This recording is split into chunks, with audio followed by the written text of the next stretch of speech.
निरंकार के दर्शन के लिए मन की आंखें खोलनी पड़ती हैं। विचार और भाव जगत में नया जागरण लाना होता है।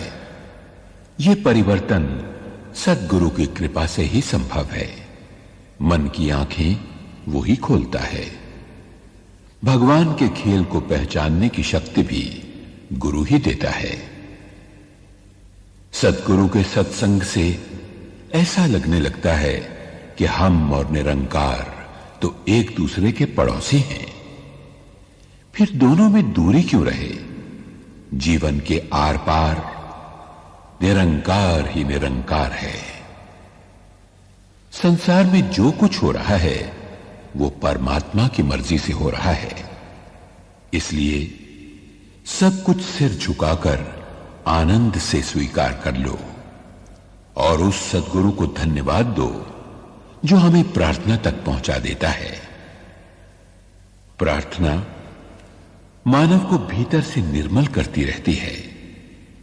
हमारी जैसी दृष्टि होगी सृष्टि भी हमें वैसी ही दिखाई देती है। हमारा ईश्वर हमारे चारों ओर वैसे ही मौजूद है जैसे नदी में मछली के चारों ओर जल।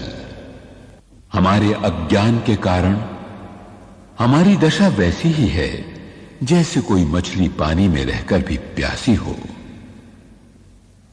निराकार निरंकार की गोद में बैठे हम बालक अपने संरक्षक से अपरिचित न रह जाएं, इसलिए सद्गुरु की आवश्यकता है।